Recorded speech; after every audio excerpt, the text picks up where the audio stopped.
Bueno, siempre quise usar audífono mientras hablaba. Llegué a la locución de manera muy casual. En ese momento habían algunos locutores que ya estaban formados y los actores comenzamos a entrar en ese campo. Yo no sé si tuve mucho talento al inicio, creo que los actores tenemos cierta capacidad de impostación y de interpretación que les sirve y les suma a la locución, pero también es verdad que en el camino aprendí muchísimo de los operadores, de los dueños de los estudios, de los clientes, que a veces con sus indicaciones o diciéndote exactamente qué es lo que querían que la marca venda o transmita, me hicieron conocer nuevas inflexiones y descubrir que mi voz tenía otras capacidades y que hay mil maneras de decir una misma cosa. También tuve muchísimo gusto por estos doblajes con los que crecí yo, de las series de los 60s, de los 70s, de los 80s, incluso 90s. Y yo cuando era chico, no sé, no me cuestionaba tanto el hecho de que una serie estuviese doblada. Me gustaba mucho cómo sonaba el castellano y cómo sonaba la interpretación. Y estaba, eh, digamos, enamorado de esos sonidos. Y años después viajé a México para cumplir este sueño de estudiar doblaje.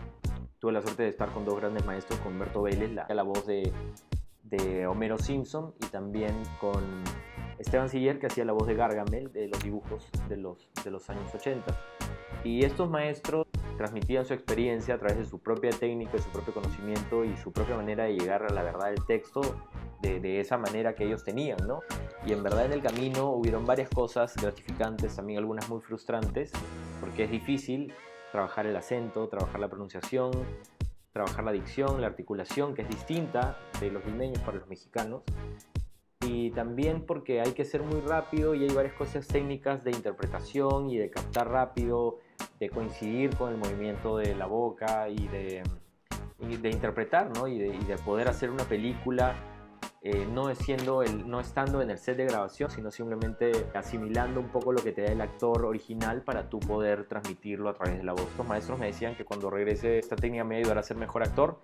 Yo no sé si eso lo he hecho efectivamente. En todo caso me hizo disfrutar mucho más mi trabajo, conociendo más sobre la técnica del trabajo de la voz y sobre todo siendo más consciente, escuchándote y siendo más consciente sobre tu propio sonido, sobre tu propia capacidad, y aumentando mis habilidades pude darme cuenta que había mil posibilidades de decir un texto, que habían mil posibilidades de llegar a un personaje, y que mientras más posibilidades había, más disfrutaba lo que estaba haciendo y más divertido era, y era más fácil llegar también a las personas, que es finalmente el objetivo de un artista. Estuve todo este tiempo también analizando varias opciones de cómo podía transmitir esto que sabía y que sabía que podía servirle a otras personas, no necesariamente a los actores, sino también a personas que no tengan que ver con la actuación, a profesionales que a veces se limitan profesionalmente simplemente por no conocer sus propias capacidades o por no desarrollarlas. Estamos limitados a una forma de comunicarnos y nos quedamos en eso porque creemos que es correcto, porque así crecimos, así nos educamos y de esa manera estamos cómodos también.